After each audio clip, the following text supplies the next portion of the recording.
Russia responds after the U.S. hit the country's two largest oil companies with big new sanctions over the war in Ukraine. Russia's foreign minister is now calling that move entirely counterproductive. And we are standing by to hear from Vladimir Putin. Also this morning, oil prices are rising sharply as traders are worried about a squeeze on the global supply that could be coming due to these sanctions. President Trump's actions showing signs that his patience with Vladimir Putin is waning for now. He announced yesterday that he's nixed an anticipated summit with the Russian leader, a meeting that Donald Trump himself was very enthusiastic about just last week after his phone call with Putin. CNN's Claire Sebastian is tracking all of this for us, and there is a lot that has developed overnight. Claire.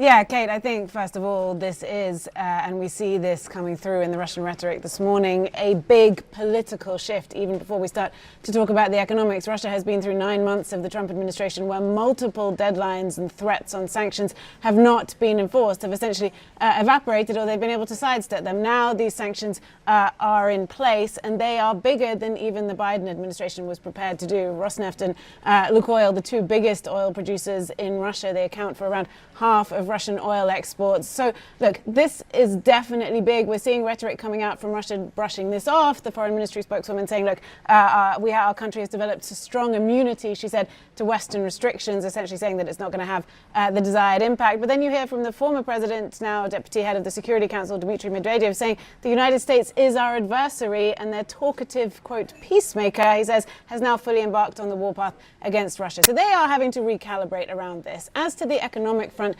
is this going to have the desired effect? Is this going to cost Russia enough to bring Putin to the table? That is just not clear yet. It depends on a number of things. Are these sanctions going to be heavily enforced by the US? Is Russia going to find workarounds, as it's suggested, as it's done so effectively so far in this war with things like the Shadow Fleet? And I think there's a big wild card around India as well. From talking to experts this morning, they import a lot of Russian oil at the moment, but they are involved in trade talks with the US, and there are suggestions that they might be likely to adhere to this US policy and perhaps cut back or stop exporting or stop importing Russian oil, and that would be a big problem for Russia. So we are really watching and trying to understand the impact of this and essentially what the US will do going forward. How much commitment will they show to enforce these new sanctions, Kate?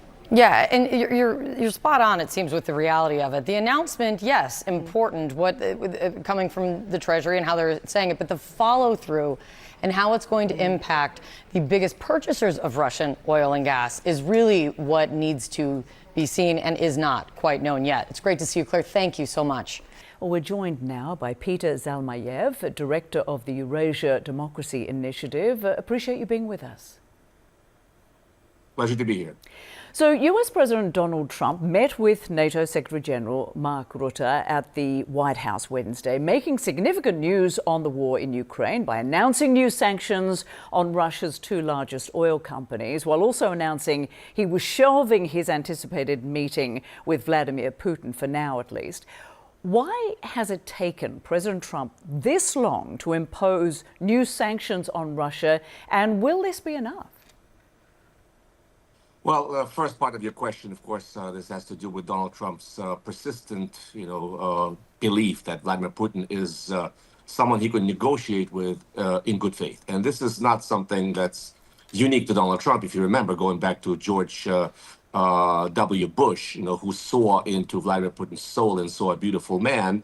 I mean, Vladimir Putin is a consummate KGB agent. He is able and capable of manipulating, sometimes naive Western leaders, But in coming back to your second question, Donald Trump has had enough with Vladimir Putin.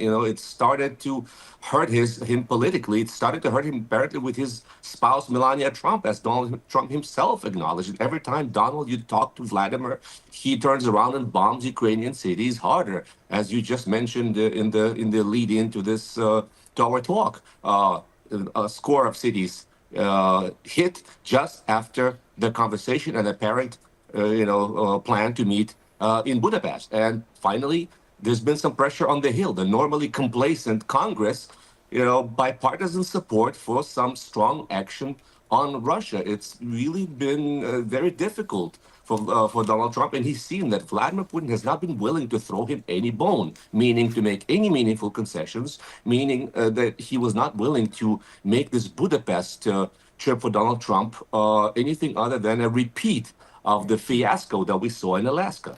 And Peter, after previously threatening to supply Tomahawk missiles to Ukraine, President Trump acknowledged for the first time Wednesday that he told President Zelensky he would not be giving him the long-range missiles due to the training required for their use.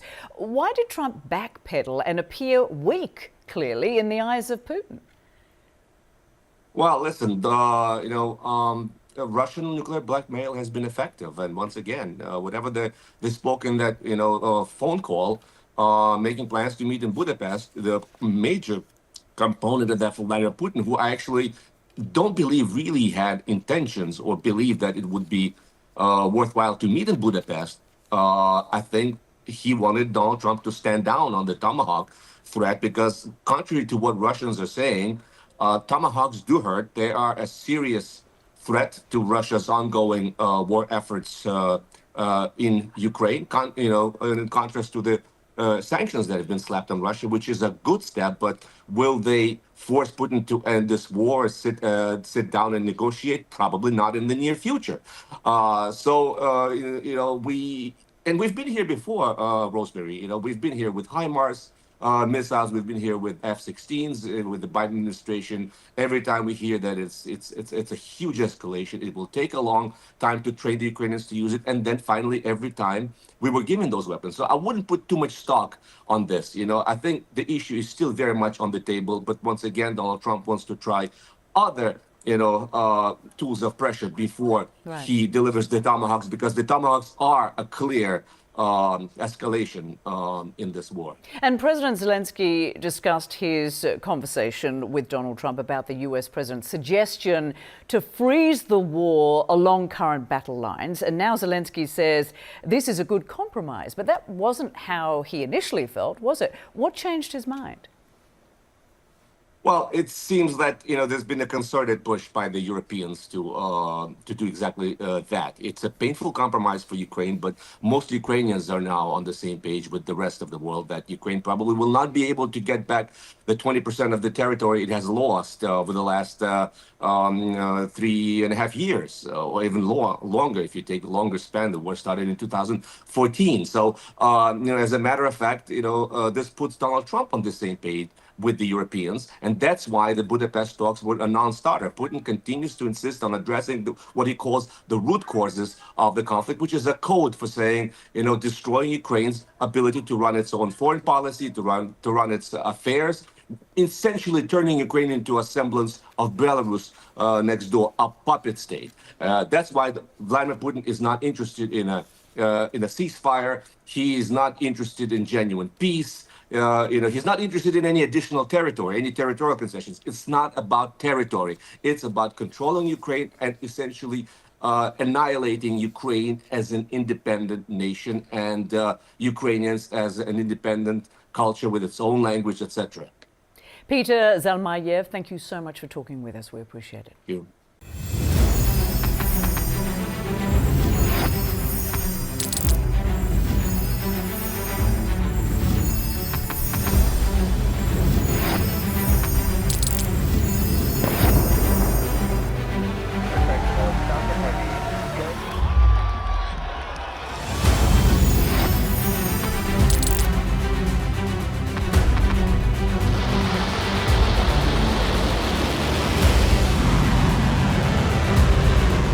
Been fighting so long and so hard that they don't know what the they're doing.